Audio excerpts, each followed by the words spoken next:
Welcome back, Longbox crew. Clark Parker here for ComicsQuick, your fastest 5-minute lap around the comic book industry. Big day. Marvel is dropping a line-wide event that's drawing a literal line in the sand, before and after. DC is handing one of its biggest guns to a creator who's been knocking it out of the park, and the absolute line keeps swallowing the universe whole. And Spider-Man's countdown to a milestone number is heating up with a Hickman-shaped curveball. Grab your pull list. Let's jump in. We start at Marvel because they are not doing anything quietly this summer. Chip Zdarsky is steering a new line-wide event called Armageddon, and the framing is as blunt as it gets. There is a pre-Armageddon Marvel universe, and there is going to be a post-Armageddon Marvel universe. The spine is Avengers, Armageddon by Zdarsky, Delio Diaz, and Frank Alpizar, with the Red Hulk carving a path of destruction across the entire world and the Avengers scrambling to get in front of it before there's nothing left to save. Zdarsky has earned the benefit of the doubt. His Daredevil run is modern canon. His Batman work was sharp, and he's one of the few writers who can make a giant crossover feel personal, instead of a spreadsheet of tie-ins. The Red Hulk as the engine of the apocalypse is a great choice. Thunderbolt Ross is built on the idea that the cure becomes worse than the disease, a soldier who keeps reaching for the bigger hammer until he becomes the threat he was chasing. Pointing that at the whole Marvel map is a genuinely scary premise. Exactly the kind of personal tragedy that can anchor a sprawling event in one broken man. We are not far removed from the last universe-shaking Marvel event, though. The everything changes forever. Drumbeat only lands if the changes actually stick. When every summer comes with a before and after stamped on the cover, the stamp starts to lose its ink. Armageddon needs to be the rare event that earns the billing. Fewer tie-ins, real consequences, a story that stands on its own instead of homework across 15 books. Zdarsky is exactly the guy I'd trust to pull that off, so I'm cautiously in. An apocalypse only matters if the world looks different when the dust clears. DC's absolute line. The dark, stripped down, what if these heroes had nothing reimagining that's been the best reviewed thing the company's published in years, is adding absolute Catwoman. It launches June 10th from Che Grayson, Scott Snyder, and artist Bengal, dropping Selina Kyle into the same brutal ground-level world that's made Absolute Batman and Absolute Superman such a phenomenon. The Absolute universe works because it takes characters we think we know cold, and asks what they would be without their advantages. No fortune, no gadgets, no safety net. For Selina, that's the most interesting question you can ask. Catwoman has always lived in the gap between survival and theft, victim and predator, and an absolute version that strips her down to pure instinct could be the definitive take. Bringing in Che Grayson as a fresh voice alongside Snyder is a smart move. It keeps the line from feeling like one writer's sandbox. The Absolute books are the closest thing the industry has right now to a guaranteed creative win, and Catwoman is the perfect character to test how far that magic stretches. Bengal on art is inspired. His line is fast, fluid, built for movement, exactly what a stripped-down, acrobatic Selina needs on the page.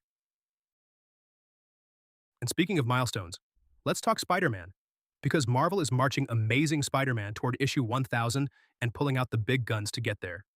The headline swing is Spider-Man.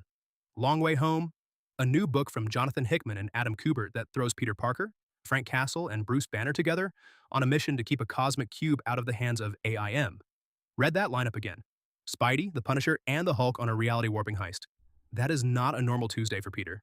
Hickman is one of the most ambitious architects in the business, the guy who rebuilt the entire X-Men line from scratch and turned a mutant island into the most talked-about idea in comics.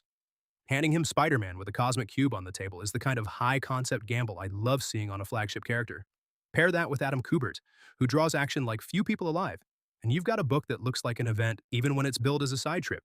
Teaming the most relatable hero in comics with the two angriest men in the Marvel Universe is a great engine.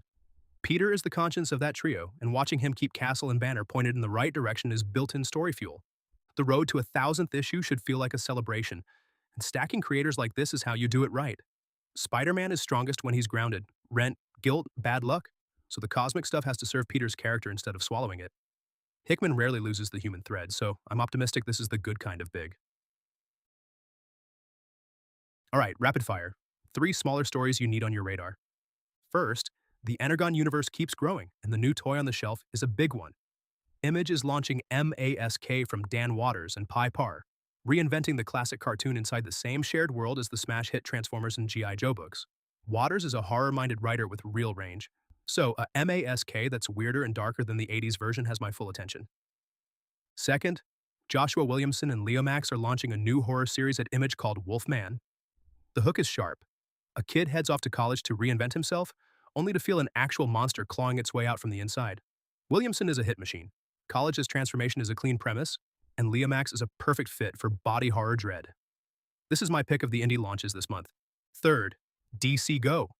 The company's webcomics line aimed at younger and digital-first readers just announced a 2026 expansion, returning fan favorites, 3 brand new originals, the imprint's first ever crossover event, and, this is the part that matters, the first print collections of several digital hits, including the return of John Kent. This internship is my kryptonite.